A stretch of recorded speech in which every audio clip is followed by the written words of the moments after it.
take a lot of practice swings. So most important thing for me is to stay in my routine. If I take one practice swing or 3, do the same thing here. Really focus on what I'm doing. And then from there, you just, gotta hope you're gonna hit a good shot.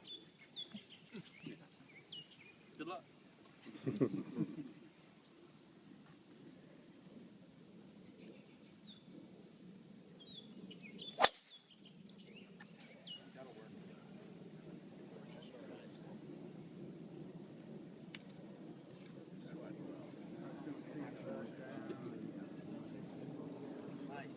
Sweet. Somebody wanted me to hit an iron real quick. You want to hit an iron? Yeah. Just to talk about the strategy. Last week we had a couple holes where we hit iron off the tee, and I'm coming up here because I think I can cover that. Actually, Webb, while you're pegging it in. Yeah.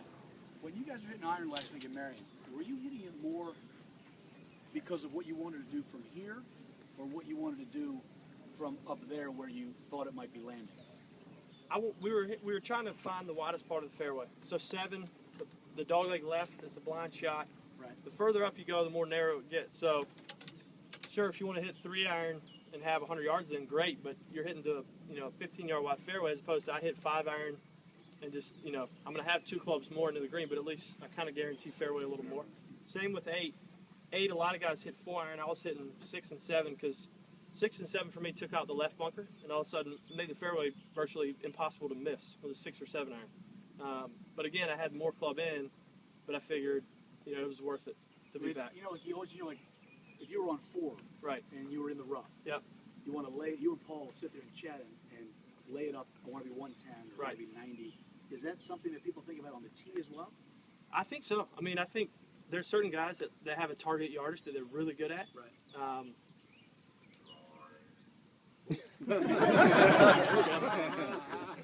I don't know. So what do you have here? So here I got 4 iron. I don't have a 3 iron in my bag, but 4 iron, which is what you hit on 17, right? Yeah. It's amazing. One day, and then a 5 would another day. Par 3. There was a bunch of drivers hit on 3 yesterday, the par 3. Yeah. We had on telly. Yeah. 1, 2, 3. It was the 3rd hole. Yeah. Hunter Mahan, who's one of the best drivers to golf on. Right. And has a very clean image, clean mount. He had hit driver on the par 3. Did he hit driver? When someone curses on TV, a little TV trick, when someone curses on television, we have to apologize for the player. Thank you. Because there's FCC things going on. So he had to hit driver, right? And he hits a long way. So he had to hit driver. And as we're going to break, I can't believe I have to hit an effing driver. Johnny Miller, incredibly religious man, does not curse. Never curses. Ever, ever, ever. You can't curse in front of Johnny. Johnny, during the commercial break, he was cursing. We have to apologize. So they had to replay it. And he didn't say the entire word. He just said effing. He didn't say the entire word, which meant we did not have to apologize. Johnny apologized anyway.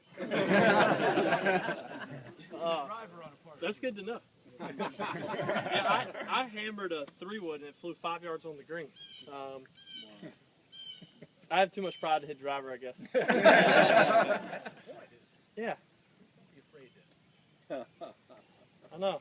But if you're hitting driver, you guys are hitting driver on a par 3, then obviously somebody's gotten carried away with the setup of the golf course, don't you think? I think so. I mean, at some point, aren't you guys, when you're playing this past weekend, we've all, as amateurs, been on golf courses where we get on them, like I'm sure we're going to do today once we play this one, we're going to go, wow, I hope I don't have to play this again. At what point is it you guys just are mentally burnt out and going, are you kidding me? I don't even want to go back open. Thursday through Sunday. Because that's what it looked like on TV, honestly. Yeah. I mean, it's a week that, it's near and dear to my heart after winning last year, but at the same time, I wake up every day and I'm laying in bed and I think, okay, is it Monday yet? Is it Monday yet? Just because it's so hard. Because you wanted to get out. I wanted to be out here. Right. Just think about it. What was the most fun hole to play, and what was the most fun hole to watch? 13. Exactly. And not every hole should be like that. Right. Again, the U.S. Open shouldn't be the 20 under par. Right. But don't be afraid to allow a couple of holes on each side to alleviate the pressure of 9 consecutive grueling holes. Yep. Like 17, it should have been, in my opinion, a 7-iron to a 6-iron, still a hard hole. Yeah. Guys can make birdies, guys are still going to make bogeys. And then 16, they never utilize that front pin in the bucket. Right. When my caddy and I were talking that for a Sunday at an Open, it would be so great because guys can make a couple birdies, Yeah. have a chance to go in. Yep. So Loud roar. Yeah. So the idea behind the iron, obviously, off the tee is to get it in play. And when I hit irons off the tee, what I do to ensure that I hit it straighter is I'll move my ball position with the 4-iron is normally about right here, a little bit inside my left heel. I'll go all the way back to just inside my right heel, or maybe even kind of middle to right in here. And what this does is it automatically knocks the ball down, has a less chance of kind of curving and getting offline, and it gets the ball running. So, for example, like last week on 7, if I pull or push it, because I'm flighting it down, the ball's going to get on the ground quicker and have a chance to kind of remain in the fairway. Same with 11 last week. It's a blind shot. Most guys will flight it down. And all I'm really doing, like I said, is ball position. From there, it's the same swing. So I'll hit one here.